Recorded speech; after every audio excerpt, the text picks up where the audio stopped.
Here's a question. Should you buy a flipped house? The no-bolt agent, Ken Kaplan, joining us this morning to talk about the pros and the cons. Ken, good morning. Good morning. Boy, I know a lot of people were really getting into this, and then 2008 happened, and they all kind of shied away. Explain first, what is a flipped house? A flipped house is where someone is purchasing the property for a discounted price to the market, and then what they're doing is they're doing cosmetics, typically minor cosmetics, and then turning it for a profit, flipping it to another buyer. Is it just cosmetic, or do they actually fix things that need to be fixed that you don't see just walking into the house and see the pretty paint? Okay, well, the truth of it is, most people who are buying and flipping houses are looking to maximize their profits. They're looking to put in as little as possible and then fix as little as possible to get it so that they can flip it and turn it and make a profit. I mean, you still have inspectors either way, but still, why should somebody buy a flipped house, other than the fact that you'll have the nice new countertops and the fresh paint? Nice new countertops, new cabinets, things of that nature are great, and the looks are fantastic, but really what you want are the bones. I mean, you want to take a really close look when you're buying a flipped house, because there are certain flippers who've done an amazing job, and they go into detail and make sure that the plumbing, the electrical, everything is good. There are the other flippers who are the ones who are, okay, you know what, let's put a coat of paint on it, some new carpet, and it may not need necessarily that much, but they're doing it quick, easy, and they're trying to get out with as little harm as possible to their pocketbook. So the question for buyers, what do you need to look for to make sure that whatever the people who bought it and flipped it, that they did it well? Because inspectors, very important that they're very detail oriented, but what should you look for if you know? By the way, do people know that the flipped house when they're buying it? Well, they should know, or their agents should know. How's that? Because all they need to do is look on the tax roll, look at when it was purchased, what date it was, if there's been another buyer in between, and then they'll know.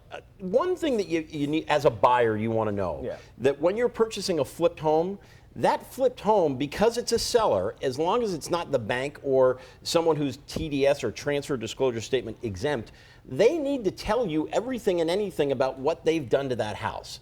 I was talking to my friends Robert and Susie the other day, and we were talking about flipped houses, and I was telling them, I said, listen, I said, you know, when you're walking into a flipped house, it's not about just, well, what they do in the cabinets. I mean, did they repaint the cabinets? Did they resurface them? Or are these brand new cabinets? Did they redo the plumbing? Did they redo the electrical? I mean, you need to look at all of the integral functional parts of the home to make sure they didn't cheap out on it. And again, it kind of always comes down to getting a good agent who knows the questions to ask in a case like this, right? And it's okay to have a newer agent who maybe doesn't know those things, but make sure you got a good home inspector. Make sure you do your research on what constitutes a good flip as opposed to a bad flip.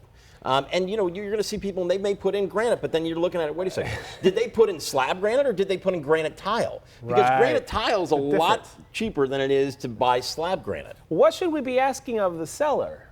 Are there specific, like top 3 questions? Like, what do you ask? Top 3 questions. Number 1, was there anything that needed permits? If so, can I get a copy of all those permits, please, before I close, so that during my inspection and investigation period, I know exactly what I'm buying.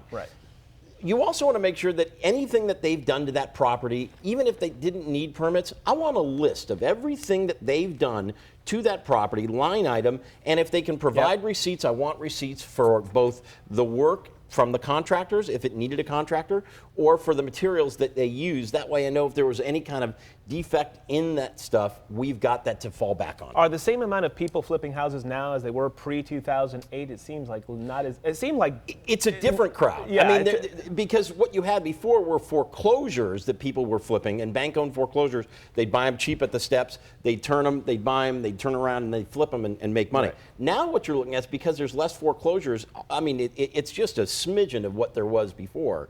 Now that there aren't that many foreclosures out there, what you're seeing, you know, prospective flippers doing, they're approaching people who are doing traditional resale, lowballing them, and then at that point trying to come in and say, okay, what's the margin? Can I make a profit? And with the way the market's going and increasing, they're actually able to do that. I mean, there's even a TV show.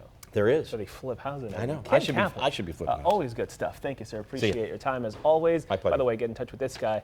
Go to our fox5sandiego.com website. Thanks.